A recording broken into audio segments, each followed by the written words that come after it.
Episode 165. ஆதன் சுதர்சனுடன் சண்டை போட்டு அவனை வீழ்த்திவிட்டு அவனது முகத்தில் காலை வைத்து நின்று கொண்டிருந்தான். அதை பார்த்து அங்கிருந்த அனைவரும் பேரதிர்ச்சி அடைந்தார்கள். அப்போது சுதர்சன் ஆதனை பார்த்து தன்னை கொன்றுவிட வேண்டாம் என்று மன்றாடினான். அதை பார்த்த ஆதன் அவனது முகத்தில் இருந்து காலை எடுத்துவிட்டு, நீ மிக சிறந்த மாவீரன் சுதர்சன், நீ திமிரா பேசுனதுனாலதான் உன்னை ஜெயிக்கணும்னு நினைச்ச, மத்தபடி உன்னை கொல்லணும்னு எனக்கு ஒரு தொல்லி கூட ஆசை இல்ல, உன்னை நான் கொல்ல மாட்டேன், நீ இங்க இருந்து எந்திரிச்சு போ என்று கூறினான். அதை கேட்ட தணிகைநாதன், இவன் எல்லாம் ஒரு ஆளுன்னு இவன் எக்ஸ்போர்ட் லெவல்ல இருக்கவனை மன்னிச்சு விடுறானா? நான் இங்க இருந்து போறேங்கிரி, நீ இங்க என்ன நடக்குதுன்னு முழுசா பாத்துட்டு வந்து சொல்லு என்று கூறிவிட்டு அங்கிருந்து கிளம்பினார். அதை பார்த்த அங்கிருந்த கூட்டத்தினர், இந்த ஆதன் திடீர்னு முடிவெடுக்கிறான், எதை எப்ப சொல்லுவான்னு யாருக்கும் தெரியல, இப்பவும் அப்படிதான் ஆதன் சுதர்சனை மன்னிப்பான்னு நான் நினைச்சு கூட பாக்கல, ஆனா மன்னிச்சு போன்னு விட்டுட்டான் என்று கூட்டத்தில் ஆதனை பெருமிதமாக பேசிக் கொண்டிருந்தார்கள். அதிலும் அங்கிருந்த சில மாவீரர்கள் ஆதனோடு சண்டை போட செல்லவில்லை என்று எண்ணி நிம்மதி பெருமூச்சு விட்டுக் கொண்டிருந்தார்கள். 50,000 பேட்டில் பாயிண்ட்ஸுக்கு ஆசைப்பட்டு வந்திருந்தால் உடம்பு புண்ணாவதோடு உயிர் போகவும் வாய்ப்பு இருக்கிறது என்று பல எக்ஸ்பர்ட்கள் பேசிக் கொண்டிருந்தார்கள். ஆதனின் சக்தி ஆற்றலுக்கு அவனை 2வது எக்ஸ்போர்ட் லெவல் சக்தியில் இருப்பவன் தான் வெல்ல முடியும் என்று அங்கிருந்த அனைவரும் முழுமையாக நம்பினார்கள். அப்போது ஆதனின் பெயர் சண்டை போடும் ரேங்கிங் பட்டியலில் முதல் இடத்திற்கு சென்றது. அதை பார்த்த கூட்டத்தினர், அங்க பாருங்க பேட்டில் பாயிண்ட்ஸ் பட்டியல்ல ஆத முதல் இடத்துக்கு வந்ததோட அவன் லோகேஷ் சவால் விட்ட 50,000 பேட்டில் பாயிண்ட்ஸையும் கடந்து போயிட்டான் என்று கத்தினார்கள். அதை பார்த்த சோமனும் சபரியும் மிகவும் உற்சாகமாக உணர்ந்தார்கள். ஆதன் 28,000 பேட்டில் பாயிண்ட்ஸில் இருந்தான். இப்போது சுதர்சனின் 39,000 பேட்டில் பாயிண்ட்ஸை பெற்றதால் ஆதன் 67,000 பேட்டில் பாயிண்ட்ஸ் கிடைத்து பட்டியலில் முதலிடத்தில் இருக்கிறான். லோகேஷ் முன்பே வாக்கு கொடுத்திருந்தான், அதாவது ஆதன் 50,000 பேட்டில் பாயிண்ட்ஸுக்கு வந்துவிட்டால் இங்கு ஆதன் தன்னிடம் தவறாக பேசியதையும் தான் மணந்து கொள்ள போகும் குயிலியிடம் தரைக்குறவாக பேசியதையும் மறந்து மன்னித்து விடுகிறேன், அதற்காக எந்த ஒரு தண்டனையும் கொடுக்க மாட்டேன் என்று உத்தரவாதம் கொடுத்திருந்தான். அப்போது சோமன் சபரியை அழைத்து, மச்சான், நம்ம கிட்ட அந்த சோடா புட்டி என்னென்ன வாய் பேசினா அவனை அலற விட்டு இங்க இருந்து துரத்தி விடுவோமா என்று கேட்டான். அவனை நம்ம துரத்த வேணாம் மச்சான், ஆதன் எப்ப சுதர்சன் மூஞ்சில கால் வச்சு நின்னானோ அப்பவே அவன் தலை தெரிக்க மைதானத்தை விட்டு வெளியே ஓடிட்டான்டா என்று கூறினான் சபரி. அப்ப மேஜிக் ஸ்கிரீன் கணக்கு போட்டு சொல்றதுக்குள்ளேயே அவன் மனக்கணக்கு போட்டு தெரிஞ்சுக்கிட்டு ஓட்டம் குடிச்சிட்டான் போல இருக்கு என்று கிண்டலாக கூறிவிட்டு சிரித்தான் சோமன். அதை பார்த்த சபரியும் அவனது நண்பர்களும் சிரித்தார்கள். அந்த பெரிய மேஜிக் ஸ்கிரீனை பார்த்த லோகேஷின் முகம் வாடி போனது. அவன் அப்படியே திரும்பி ஆதனை பார்த்தான். ஆதன் லோகேஷை பார்த்து சிறு புன்னகை செய்துவிட்டு, என்னப்பா நீ சொன்ன 50,000 பேட்டில் பாயிண்ட்ஸ் வந்துருச்சா என்று கிண்டலாக கேட்டான். ஆதன் ஏன் லோகேஷிடம் இப்படி கிண்டலாக கேட்டான் என்றால், லோகேஷ் ஆதனை கொல்ல அவனது வம்சத்து சிறந்த வீரர்களை அனுப்பினான். அத்துடன் இங்கிருக்கும் அனைத்து வீரர்களும் தன்னை கொல்வதற்கு 50,000 பேட்டில் பாயிண்ட்ஸ் தருவதாக அறிவித்தான். இருப்பினும் யாராலும் ஆதனை கொல்ல முடியவில்லை என்பதுதான் உண்மையாகும். லோகேஷின் வார்த்தைகளை கேட்டு அங்கிருந்த அனைத்து மாவீரர்களுக்கும் ஆசை வந்திருக்கும். அதில் பேராசை கொண்டவர்கள் முதலில் வந்து உயிரை விட்டு விட்டார்கள். மற்றவர்கள் ஆதன் சண்டை போடும் விதத்தை பார்த்து தங்களது சண்டை போடும் ஆசையையும் அந்த 50,000 பேட்டில் பாயிண்ட்ஸ் ஆசையையும் முற்றிலுமாக கலைத்துக் கொண்டார்கள். ஏனென்றால் களத்தில் இறங்கி மடிவதை விட பார்வையாளர்களாக இருந்து உயிரை தக்க வைத்துக் கொள்வதே புத்திசாலித்தனமாகும். இத்தனை போராட்டத்திற்கு பிறகு ஆதன் 50,000 பேட்டில் பாயிண்ட்ஸ் வென்றிருக்கிறான் என்பது நிச்சயமாக சாதாரணமான விஷயமே இல்லை என்பதுதான் உண்மையாகும். இங்கு நடந்த விஷயத்தை பார்த்தவர்களை தவிர பார்க்காதவர்களிடம் இந்த விஷயத்தை எடுத்துரைத்தால் அவர்கள் நிச்சயம் நம்பவே மாட்டார்கள் என்பதுதான் உண்மையாகும். லோகேஷ் ஆதனை பார்த்து, நான் உனக்கு சவால் விட்ட 50,000 பேட்டில் பாயிண்ட்ஸ் நீ எடுத்ததால உனக்கு எந்த தண்டனையும் கொடுக்காம உயிரோட விட்டுறேன், நீங்க இருந்து கிளம்பலாம் என்று கூறினான். லோகேஷின் வார்த்தையை அவன் மறக்காமலும் மறுக்காமலும் சொன்னபடி இருக்கிறான் என்று அங்கிருந்த மக்கள் அனைவரும் அவனை ஒரு ஜென்டில்மேனாக பார்த்தார்கள். அப்போது கூட்டத்தில் ஒருவன், என்னதான் அவங்க ஆளுங்களை கொண்டிருந்தாலும் லோகேஷ் சொன்ன வாக்குப்படி நடந்திருக்கான் பாத்தியா, இதனாலதான் இந்த மனுஷனை பீமனோன்சம் முதன்மையா வச்சு கொண்டாடுது என்று கூறினான். லோகேஷின் வார்த்தையை கேட்ட மக்கள் அனைவரும் ஆதன் அங்கிருந்து சென்று விடுவதுதான் சிறந்தது என்று பேசிக் கொண்டிருந்தார்கள். அப்போது ஆதன் லோகேஷை பார்த்து, நான் கஷ்டப்பட்டு 67,000 பேட்டில் பாயிண்ட்ஸ் ஜெயிச்சிருக்கேன், அப்படி இருக்கும்போது நான் ஏன் வெளியில போனோம், சரி நான் போக முடியாதுன்னு சொன்னா நீ என்ன பண்ணுவ என்று கேட்டான். அதை கேட்டதும் சபரியும் அங்கிருந்த மக்களும் அதிர்ச்சி அடைந்தார்கள். என்னப்பா சோமனே, ஆதன் இப்படி திமிரா பேசிட்டு இருக்கான், இதை கேட்டு லோகேஷ் எதுவும் பண்ணிட போறான்பா என்று கூறினான். மச்சான், என் நண்பன் ஒரு வார்த்தை சொன்னா அதுல 1000 அர்த்தம் இருக்கும். அதனால அவன் என்ன சொல்றான்னு முழுசா கேட்டுட்டு அதுக்கப்புறம் பேசு என்று கூறினான் சோமன். ஓஹோ, அப்ப நீ இங்க இருந்து போகணும்னா உனக்கு ஏதாவது பரிசு வேணும்னு சொல்ல வர இல்லையா என்று கேட்டான் லோகேஷ். அதேதான் தலைவா, இதனாலதான் நீ தலைவனா இருக்க. இங்க திருட்டு மொழி முழிக்கிற ஆளுங்கெல்லாம் மக்களா இருக்காங்க என்று கூறினான் ஆதன். ஆனா நீ இப்ப வச்சிருக்க பாயிண்ட்ஸ வச்சு உன்னோட ஆற்றலுக்கு தகுந்த மாதிரி எந்த ஒரு பரிசும் கொடுக்க முடியாது. 1,00,000 பேட்டில் பாயிண்ட்ஸ்க்கு மேலதான் ஆற்றல் சக்திக்கு தேவையான பரிசு இருக்கு என்று கூறினான் லோகேஷ். அதை கேட்டுவிட்டு ஆதன் யோசித்துக் கொண்டே நின்று கொண்டிருந்து விட்டு வேகமாக திரும்பி அங்கிருந்து சண்டை போடு மேடையில் போய் நின்றான். அங்கு ஒரு நபர் இருந்தான். அவனை பார்த்த ஆதன் முறைத்துக் கொண்டிருந்தான். மறுபக்கம் தனிகைநாதன் வேக வேகமாக அட்டூரியனின் அறைக்கு சென்று அங்கு இருந்த 2-3 பொருட்களை எல்லாம் எடுத்து உடைத்தெறிந்தார். அதை பார்த்த அட்டூரியன், ஐயா என்னாச்சு, ஏன் இவ்வளவு கோபமா வந்திருக்கீங்க, வாங்க வந்து அமைதியா உட்காருங்க, எதுவா இருந்தாலும் பேசி சரி பண்ணிக்கலாம் என்று கூறினான். அதை கேட்ட தனிகைநாதன் அந்த கோபத்திலும் அட்டூரியனின் பேச்சை கேட்டு அங்கிருந்த அவரது இருக்கையில் அமர்ந்தார். அட்டூரியன் அங்கிருந்த ஒரு படை வீரனை அழைத்து தனிகைநாதனுக்கு தண்ணீர் கொண்டு வர உத்தரவிட்டான். அந்த படை வீரர் வேகமாக தண்ணீர் கொண்டு வந்து கொடுத்தான். தனிகைநாதன் அதை வாங்கி குடித்துவிட்டு கோபமாகவே அமர்ந்திருந்தார்.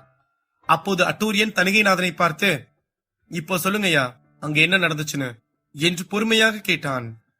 அப்போது அங்கு நடந்த அனைத்தையும் தனிகைநாதன் அட்டூரியனிடம் தெளிவாக எடுத்துரைத்தான்.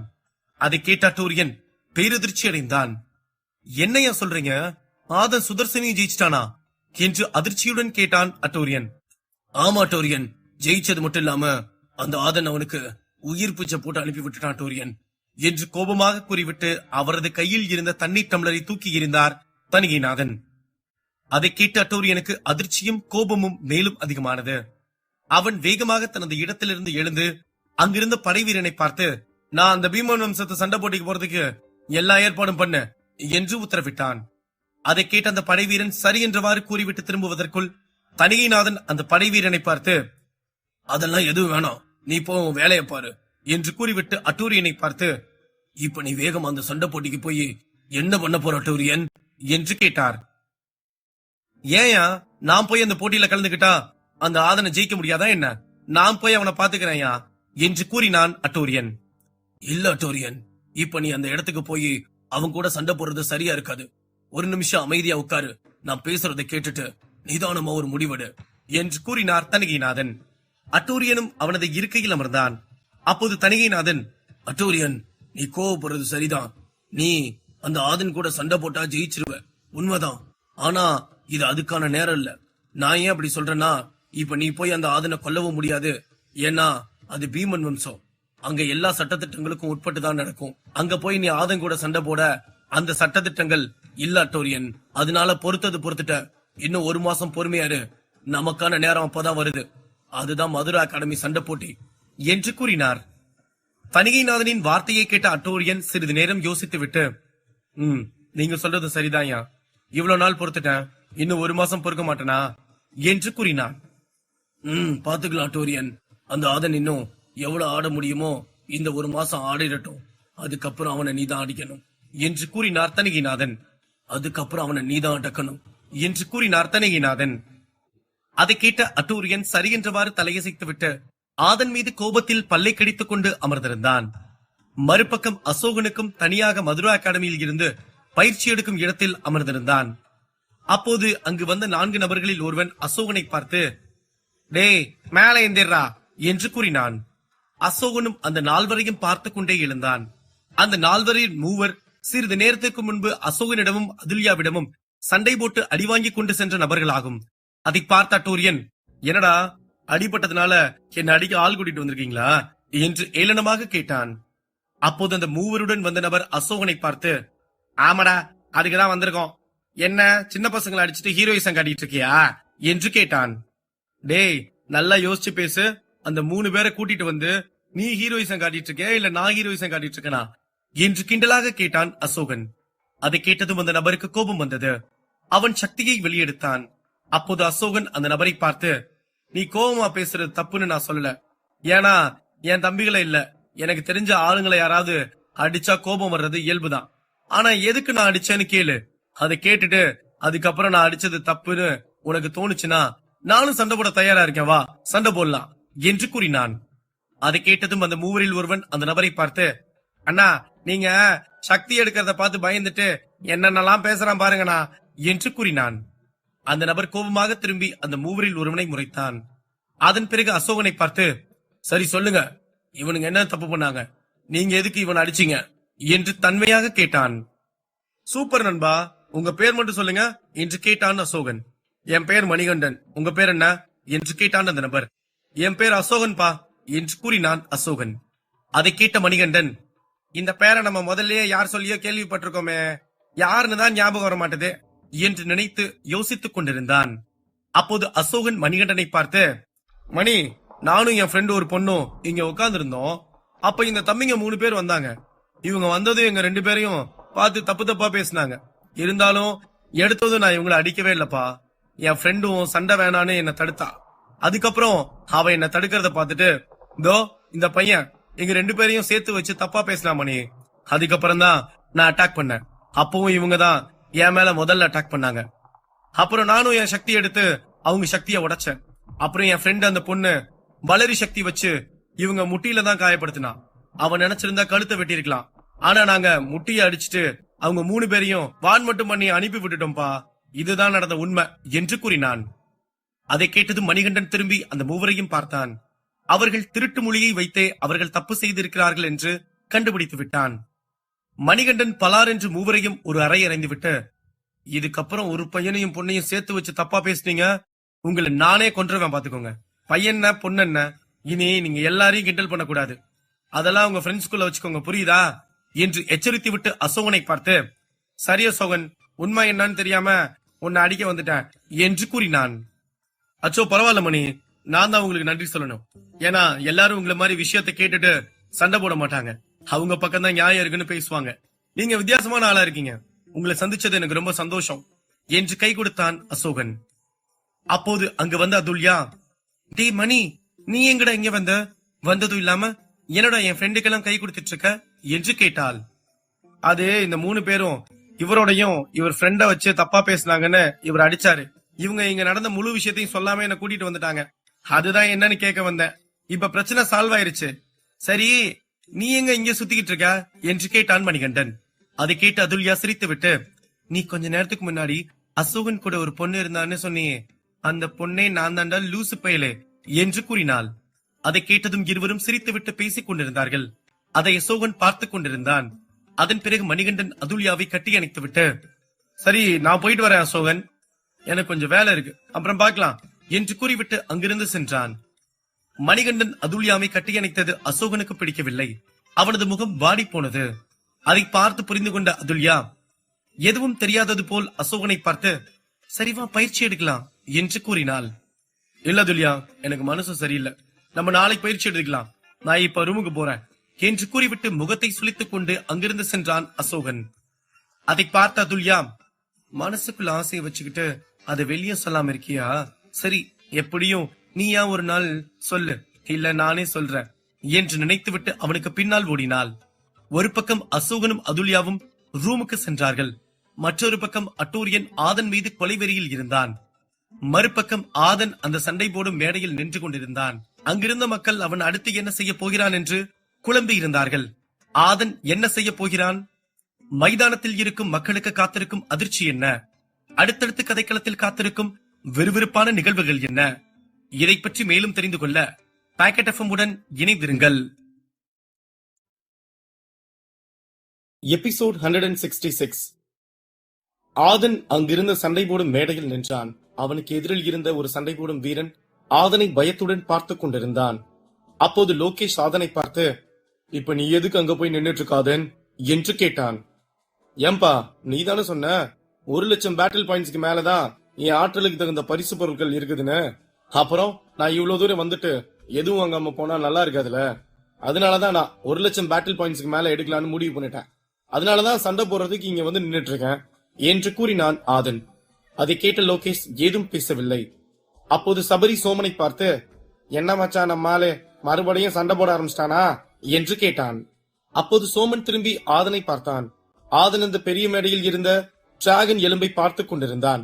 அதை பார்த்து புரிந்து கொண்ட சோமன் சபரியை பார்த்து, மச்சான், ஆதன் வேற ஒரு பிளான்ல இருக்கான்டா, அத நான் நேரம் வரும்போது சொல்றேன். இப்ப நம்மால சண்டை போட தான் போறான், ஆனா அவன் சண்டையே வேற மாதிரி இருக்கும் பாரு என்று கூறினான். அப்படியா, சரிப்பா, நீ நேரம் வரும்போது சொல்லு. இப்போ சாப்பாட்டு நேரம் ஆயிருச்சு, வா நம்ம சாப்பாடை சாப்பிடலாம் என்று கூறினான் சபரி. அதை கேட்டு சோமன் சிரித்துக் கொண்டே அந்த சாப்பாட்டை சாப்பிட ஆரம்பித்தான். மறுபக்கம் ஆதன் அந்த வீரனை கோபத்துடன் பார்த்தான். அந்த வீரனின் கண்களில் மரண பயம் தெளிவாக தெரிந்தது. ஆதன் அந்த வீரனை பார்த்து, இங்க பாரு, நான் உன்னை கொல்லக்கூடாதுன்னா நீ உன் பேட்டில் பாயிண்ட்ஸை மட்டும் என்கிட்ட கொடுத்துட்டு போயிரு, உன்னை எதுவும் பண்ண மாட்டான் என்று கூறினான். அதை கேட்ட அந்த வீரனுக்கு என்ன முடிவு எடுப்பது என்று தெரியாமல் உடம்பு முகமெல்லாம் வேர்த்து ஊற்றியது. அவன் ஆதனை பார்த்தான். அப்போது அவனது உடல் கைகால்கள் எல்லாம் நடுங்கியது. அப்போது அவன் அந்த வேர்வையை துடைத்துவிட்டு ஆதனை பார்த்து, நான் சரண்டர் ஆயிடுறேன் ஆதன், என்னை கொன்றாத என்று கூறினான். அதை கேட்டு அங்கிருந்த மக்கள் அனைவருக்கும் பேரெதிர்ச்சியாக இருந்தது. அதை பார்த்த சோமன், அங்க பாத்தியா சபரி, நம்ம ஆளோட சண்டையே வேற மாதிரி இருக்குதுன்னு சொன்னேன்ல, நான் சொன்ன மாதிரியே இருந்துச்சா? இதை விட எவனாவது பேட்டில் பாயிண்ட்ஸ் கொடுக்க ஒத்துக்காம இருப்பானா? அவனெல்லாம் ஆதம் அடிச்சு ஜெயிக்க ரொம்ப நேரம் ஆகாது பாரு என்று கூறினான். அதை பார்க்க சபரியும் மிகவும் ஆர்வத்துடன் இருந்தான். அந்த வீரனின் 3000 பேட்டில் பாயிண்ட்ஸ் ஆதனுக்கு வந்தது. அதனால் ஆதனின் பேட்டில் பாயிண்ட்ஸ் 70 உயர்ந்தது.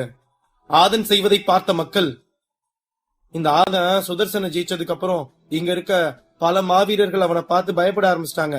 அதனாலதான் அதை ஆதன் பயன்படுத்தி பேட்டில் பாயிண்ட்ஸ் ஜெயிச்சுக்கிட்டு இருக்கான். இவன் உண்மையாலுமே சக்தி வாய்ந்தவன் மட்டும் இல்ல, ரொம்ப புத்திசாலியும் தான் என்று கூட்டத்தில் அனைவரும் பேசிக் கொண்டிருந்தார்கள். ஆதன் ஒரே வார்த்தையில் ஒரு வீரனின் 3000 பேட்டில் பாயிண்ட்ஸை வாங்கிவிட்டான் என்று அங்கிருந்த மக்கள் அனைவரும் கலந்து பேசிக் கொண்டிருந்தார்கள். அப்போது பவித்ரனும் ஆதனை கோபத்துடன் பார்த்துக் கொண்டிருந்தான். இருப்பினும் அவன் 2வது எக்ஸ்போர்ட் லெவல் சக்தியில் இருந்ததால் அவனால் ஆதனுடன் சண்டை போட முடியாத காரணத்தால் அவன் அமைதியாக நின்று ஆதன் செய்வதை வேடிக்கை பார்த்துக் கொண்டிருந்தான். அங்கிருந்த பெரிய மேஜிக் ஸ்கிரீனில் ஆதனின் பேட்டில் பாயிண்ட்ஸ் மீண்டும் ஒரு 3000 பேட்டில் பாயிண்ட்ஸ் சேர்ந்து 70000 பேட்டில் பாயிண்ட்ஸ் என்று காட்டியது. அதை பார்த்த ஆதன் சிறு புன்னகை செய்துவிட்டு அங்கிருந்து அதற்கு அருகில் இருந்த மற்றொரு சண்டை போடும் மேடைக்கு பறந்து சென்றான் ஆதன். அதை பார்த்த மக்கள், இவன் என்ன பண்ணிட்டு இருக்கான்? அங்க பெரிய ஸ்கிரீன்ல பேட்டில் பாயிண்ட்ஸ் அதிகமானதும் அங்கிருந்து அப்படியே அடுத்த சண்டை போடுற மேடைக்கு போயிட்டான். இவன் ரொம்ப வேகமாவும் இருக்கான். இவன் 1,00,000 பேட்டில் பாயிண்ட்ஸ் வாங்கிட்டு என்னதான் வாங்க போறான்னு நம்ம பார்த்தே ஆகணும் என்று பேசிக் கொண்டிருந்தார்கள். அப்போது ஆதன் அந்த சண்டை போடும் மேடையில் இருந்த ஒரு நபரை பார்த்து, எனக்கு நிறைய வேலை இருக்கு, அதனால நான் பேசிட்டுலாம் இருக்க நேரம் இல்ல, உன் பேட்டில் பாயிண்ட்ஸ் என்கிட்ட கொடுத்துட்டு ஓடி போயிரு, அதுதான் உனக்கும் நல்லது எனக்கும் நல்லது என்று கூறினான். அதை கேட்ட அந்த நபர் முதல் எக்ஸ்போர்ட் லெவல் சக்தியில் இருக்கும் ஒருவனாகும். அவனுக்கு ஆதனின் பேச்சுப்படி நடந்து கொள்ள வேண்டும் என்று விருப்பமில்லை. அதை ஆதன் அவன் முகம் பார்த்தே புரிந்து கொண்டான். இருப்பினும் ஆதன் அவன் வார்த்தைகளுக்காக காத்துக் கொண்டிருந்தான். அந்த மாவீரன் கஷ்டப்பட்டு சண்டை போட்டு இப்போதுதான் ஒரு வீரனை கொன்று 7000 பேட்டில் பாயிண்ட்ஸ் வைத்திருந்தான். அவனுக்கு அந்த பேட்டில் பாயிண்ட்ஸை ஆதனுக்கு கொடுக்க சற்றும் விருப்பமில்லை. இல்லாதன், நான் இந்த பேட்டில் பாயிண்ட்ஸ் உனக்கு கொடுக்கறதுக்கு எனக்கு சுத்தமா விருப்பம் இல்ல என்று முகத்தை சுளித்துக் கொண்டு கூறினான் அந்த வீரன். அதை கேட்ட ஆதன் சிறு புன்னகை செய்துவிட்டு அதன் பிறகு ஆதன் சற்றும் தாமதிக்காமல் அவனது லைட் சக்தியை தனது கையில் எடுத்து அந்த வீரனை நோக்கி தாக்கினான். அந்த சக்தியை இந்த வீரன் என்ன செய்வதென்று முடிவெடுப்பதற்குள் வேகமாக வந்து அவனை தாக்கி அந்த சண்டை போடும் மேடையில் இருந்து தூக்கி எறிந்தது. அந்த நபர் சண்டை போடும் மேடையில் இருந்து பறந்து சென்று விழுந்த போது அவன் வாயில் இருந்து ரத்தம் வந்தது. அப்போதுதான் அந்த நபர் ஆதனின் சக்தியை புரிந்து கொண்டான். அதனால் ஆதனை பகைத்துக் கொண்டு தனது உயிரை மாய்த்துக் கொள்ள வேண்டாம் என்று எண்ணி அவனது தோல்வியை ஒப்புக்கொண்டான். அப்போது அந்த வீரனின் 7000 பேட்டில் பாயிண்ட்ஸ் ஆதனின் பேட்டில் பாயிண்ட்ஸோடு இணைந்தது. அதை பார்த்த சோமன் சபரியை பார்த்து, மச்சா, நான் உன்கிட்ட சொன்னேன் பாத்தியா, இதுக்கு மேல நம்ம ஆளோட அடி ஒவ்வொன்னும் இடி மாதிரி இருக்கும், ஏன்னா அவன் பிளானே வேற மச்சான் என்று கூறினான். அதை கேட்டு சபரி மிகவும் சந்தோஷமாக உணர்ந்தான். அதை பார்த்து அங்கிருந்த மக்கள் அனைவரும் திகைத்து போனார்கள். ஏனென்றால் ஆதன் ஒவ்வொரு சண்டை போடும் மேடையாக செல்கிறான். அந்த நபரிடம் பேட்டில் பாயிண்ட்ஸை கொடுத்துவிட்டு சரண்டராக அறிவுறுத்துகிறான். அப்படி அவன் அடியபணியவில்லை என்றால் அவனை ஒரே அடியில் அடித்து ஜெயித்துவிட்டு அந்த பேட்டில் பாயிண்ட்ஸை எடுத்துக் கொள்கிறான் என்று பேசிக் கொண்டிருந்தார்கள். ஆதன் செய்து கொண்டிருப்பதை பார்த்த லோகேஷிற்கு கோபம் வந்தது. அப்போது அவனுக்கு அருகில் வந்த குயிலி, என்ன லோகேஷ் இது, இவன் இஷ்டத்துக்கு ஒவ்வொரு மேடைக்கும் போய் அவனை அடிச்சும் மிரட்டியும் பேட்டில் பாயிண்ட்ஸ் வாங்கிட்டு இருக்கா, அது நீங்களும் பேசாம நின்னு வேடிக்கை பார்த்துட்டு இருக்கீங்க என்று கோபத்துடன் கேட்டாள். என்ன பண்ண சொல்ற குயிலி, இதுவும் நம்ம சண்டை விதிமுறைகள் இருக்கு, இப்ப ஆதன் அவனை விட கம்மி லெவல்ல இருக்க யாரையும் இப்படி மிரட்டியும் அடிச்சும் பேட்டில் பாயிண்ட்ஸ் வாங்கிட்டு இருந்தான்னா நம்ம போய் கேட்கலாம். ஆனா அவனை விட அதிக லெவல்ல இருக்க ஆளுங்க கிட்ட தான் போய் இப்படி பண்ணிக்கிட்டு இருக்கான். அதனால இதுல நம்ம அவனை தண்டிச்சோம்னா நம்ம விதிமுறைகளை மீறின மாதிரி ஆயிரும் கோயிலி என்று விரக்தியுடன் கூறினான் லோகேஷ். அப்போது ஆதன் மூன்றாவது சண்டை போடும் மேடையில் போய் நின்றான். ஆதன் வாய் திறந்த அந்த வீரனை பார்த்து கேட்பதற்கு முன்னரே அந்த நபர் ஆதனை பார்த்து, என்னோட தோல்வியை நான் ஒத்துக்கிறேன் ஆதன், என்னோட 8000 பேட்டில் பாயிண்ட்ஸ் நீ எடுத்துக்கோ என்று கூறினான். அதை கேட்ட ஆதன், சூப்பர்ரா செல்லக்குட்டி என்று கூறிவிட்டு அங்கிருந்த பெரிய மேஜிக் ஸ்கிரீனை பார்த்தான். அப்போது அதில் ஆதனின் பேட்டில் பாயிண்ட்ஸ் இந்த 8000 பேட்டில் பாயிண்ட்ஸ் உடன் சேர்ந்து 85,000 பாயிண்ட்ஸாக மாறியது. அதை பார்த்த ஆதன் உடனே அடுத்த சண்டை போடும் மேடைக்கு பறந்து சென்றான். இந்த மார்ஷியல் ஆர்ட்ஸ் உலகத்தில் அடிப்படை விதிமுறைகள் என்னவென்றால், ஒரு வலிமை மிக்கவனை அங்கிருக்கும் அனைவரும் மதிப்பார்கள் மற்றும் அவனை பார்த்து பயந்து கொண்டிருப்பார்கள். ஆனால் அதுவே ஒரு பலவீனமானவன் கிடைத்தால் அவனை எவ்வளவு சித்திரவதை செய்ய முடியுமோ அந்த அளவுக்கு சித்திரவதையும் அசிங்கமும் படுத்துவார்கள். அதனால்தான் இந்த உலகத்தில் இருக்கும் அனைவரும் தங்களது ஆற்றலை வளர்த்துக் கொள்ளாமல் சக்தி லெவலை அதிகப்படுத்திக் கொண்டு அனைவரையும் பார்த்து தான் பெரிய மாவீரன் என்பது போல நடந்து கொள்கிறார்கள். ஆதன் இந்த இரண்டு நிலையிலும் வாழ்ந்திருக்கிறான். அவன் அனைவராலும் கேலி செய்யப்பட்டிருக்கிறான். அத்துடன் இப்போது அவன் சண்டை போடும் போது அவனை பார்த்து வியக்காத ஆளே இல்லை. இறுதியாக இந்த மார்ஷியல் ஆர்ட்ஸ் உலகத்தில் மட்டுமல்ல, எந்த உலகத்திலும் விடாமுயற்சியுடன் உழைத்தால் அவர்களுக்கான பலன் பலரால் பாராட்டுதலுக்குரியதாக ஒரு நாள் அமையும். இந்த மார்ஷியல் ஆர்ட்ஸ் உலகத்தில் ஒருவன் வளர வேண்டும் என்றால் அவன் குறைந்த சக்தியில் இருக்கும் நபரை தனது வளர்ச்சி படிக்கட்டாக வைத்துதான் மேலே ஏறி செல்ல வேண்டும். இன்று மட்டும் ஆதன் குறைந்த லெவல் சக்தியில் இருந்திருந்தால் அவனோடு சண்டை போட்ட முதல் மாவீரனே அவனை கொன்று வீழ்த்தி இருப்பான், அல்லது அடுத்து வரும் 2-3 நபர்கள் அவனை வீழ்த்தி இருப்பார்கள். ஆதன் அடுத்தடுத்து சண்டை போடும் மேடைக்கு சென்று அங்கிருந்த மாவீரர்களிடமிருந்து பேட்டில் பாயிண்ட்ஸை வாங்கிக் கொண்டிருந்தான். அதிலும் 2-3 நபர்கள் தராத காரணத்தால் அவர்களை அடித்து மேடையில் இருந்து தூக்கி எறிந்துவிட்டு அவர்களது பேட்டில் பாயிண்ட்ஸை கவர்ந்தான் ஆதன்.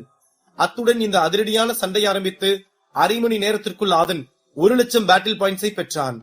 அப்போது அந்த பெரிய மேஜிக் ஸ்கிரீனில் ஆதனின் பெயர் ஹைலைட் செய்யப்பட்டு காண்பிக்கப்பட்டது. அதில் ஆதன் மட்டும்தான் 1,00,000 பேட்டில் பாயிண்ட்ஸில் இருந்தான். அவனுக்கு அடுத்தபடியாக பவித்ரன் 60,000 பேட்டில் பாயிண்ட்ஸில் இருந்தான். அவன் சண்டை போடாமல் ஆதன் என்ன செய்கிறான் என்று கவனமாக பார்த்துக் கொண்டிருந்தான்.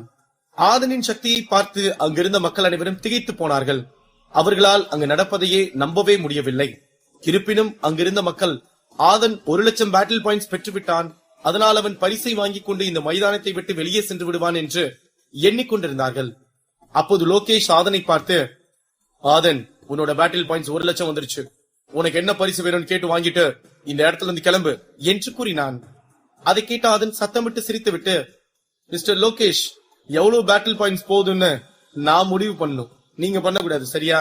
சரி, எனக்கு அந்த டிராகன் எலும்ப பரிசா கொடு, நான் இங்கிருந்து கிளம்பிடுறேன் என்று கிண்டலாக கேட்டான். அதை கேட்டு லோகேஷிற்கு கோபம் மேலும் அதிகமானது. அவன் ஆதனை பார்த்து, உனக்கு என்ன லூஸ் ஆதன், இந்த டிராகன் எலும்பு எவ்வளவு விலை மதிப்பு மிக்க ஒண்ணுன்னு தெரியுமா உனக்கு? அது 3,00,000 பேட்டில் பாயிண்ட்ஸ் ஜெயிச்சவங்களுக்கு தான் கொடுக்கணும்னு எடுத்து வச்சிருக்கோம். அப்படியெல்லாம் நீ கேட்டதும் எடுத்து கொடுத்துட முடியாது, புரிஞ்சதா? அதை தவிர வேற எந்த பொருளை வேணாலும் கேளு, நான் அதை கொடுக்கிறேன் என்று கடுமையாக கூறினான். அதை கேட்ட ஆதன் சிறிது நேரம் யோசித்துக் கொண்டே இருந்தான். அதை பார்த்த மக்கள், ஆதன் யோசிச்சுட்டு இருக்கத பார்த்தா இவன் எப்படியும் பெரிய பரிசு பொருள் தான் கேட்க போறான்னு நினைக்கிறேன். சரி, நம்ம தான் வாங்க முடியல, அவனாவது வாங்கிட்டு போறத பாக்கலாம் என்று விரக்தியுடன் கூறினான் கூட்டத்தில் இருந்த ஒரு நபர். அப்போது சோமன் சபரியை பார்த்து, நம்மால் இப்ப என்ன யோசிச்சுட்டு இருக்கான் தெரியுமா என்று கேட்டான். இல்ல சோமன், என்ன யோசிச்சுட்டு இருக்கான்? ஏதாவது விலை மதிப்பு மிக்க பொருளை யோசிச்சுட்டு இருப்பான்னு நினைக்கிறேன், அதை வாங்கிட்டு இங்க இருந்து போயிடலான் இருப்பான் என்று கூறினான் சபரி. இல்ல சபரி, உங்ககிட்ட நான் முதல்ல ஒரு விஷயம் சொல்றேன்னு சொன்னனே, அது உனக்கு ஞாபகம் இருக்கா என்று கேட்டான் சோமன். ஆமாமா, அது நேரம் வரும்போது சொல்றேன்னு சொன்னியே, அதுதானே என்று கேட்டான் சபரி. ஆமா சபரி, அது என்ன விஷயம்னா, ஆதனும் நானும் இந்த சண்டை போட்டிக்கு வந்ததுக்கு மெயின் காரணமே அந்த டிராகன் எலும்பு பரிசா வாங்கணும்னா. இங்க வந்து பார்த்தப்பதான் தெரிஞ்சது டிராகன் எலும்பு தான் இங்க முதல் பரிசாவே வச்சிருக்காங்கன்னு. அப்படி இருக்கும்போது அதை ஜெயிக்காம நாங்க போயிருவோமா என்ன என்று கூறினான் சோமன். அதை கேட்ட சபரி பேரதிர்ச்சி அடைந்தான். அப்ப பாயாசம் சாப்பிட வந்தவனுக்கு பந்தியில இடம் கிடைச்ச மாதிரி இந்த டிராகன் எலும்பு உங்களுக்கு பரிசா கண்ணுல மாட்டிருக்கு இல்லையா? அப்ப ஆதன் அடுத்து சொல்ல போறது என்னன்னா என்று சபரி பேச வரும்போது அந்த பக்கம் நின்று கொண்டிருந்த ஆதன் லோகேஷை பார்த்து, அப்படின்னா நான் 3,00,000 பேட்டில் பாயிண்ட்ஸ் எடுத்துட்டு அந்த டிராகன் எலும்பை வாங்கிட்டு போறேன் என்று கூறினான். அதை கேட்டதும் பேரதிர்ச்சி அடைந்தான் லோகேஷ். அவன் அடுத்து என்ன பேசுவதென்று அவனுக்கு தெரியவில்லை. ஆதன் 1,00,000 பேட்டில் பாயிண்ட்ஸ் எடுத்ததும் அவன் கேட்கும் பரிசை கொடுத்து அனுப்பிவிடலாம் என்று எண்ணிக்கொண்டிருந்தான் லோகேஷ். ஆனால் ஆதனின் பதில் அவனுக்கு மிகப்பெரிய ஆச்சரியத்தையும் அதிர்ச்சியையும் உண்டாக்கியது. லோகேஷ் மட்டுமல்ல, அங்கிருந்த மக்கள் அனைவரும் பேரதிர்ச்சி அடைந்தார்கள். ஏனென்றால் ஆதன் இன்னும் 2 லட்சம் பேட்டில் பாயிண்ட்ஸ் எடுக்க வேண்டும். அப்படியென்றால் ஆதனுக்கு அந்த அளவுக்கு ஆற்றல் சக்தியும் உடல் பலமும் இருக்கிறதா என்று எண்ணி வியந்தார்கள். ஆதன் கூறியதை கேட்ட சபரி அப்படியே திரும்பி சோமனை பார்த்தான். சோமன் சபரியை பார்த்து, நான் சொல்ல வந்ததே நீயும் புரிஞ்சுக்கிட்டு என் நண்பன் ஆதன்னு எல்லாருக்கும் கேக்குற மாதிரி சொன்ன பாத்தியா? இனி நடக்க போற சண்டை ரொம்ப உக்கிரமா இருக்க போகுது, அதை அமைதியா உட்கார்ந்து வேடிக்கை பாரு என்று கூறினான்.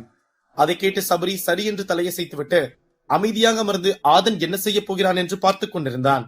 அப்போது ஆதன் அவன் இருக்கும் சண்டை போடும் மேடையில் இருந்து பறந்து சென்று மற்றொரு மேடையில் இருக்கும் நபரை பார்த்து மீண்டும் அவனது வேலையை ஆரம்பித்தான்.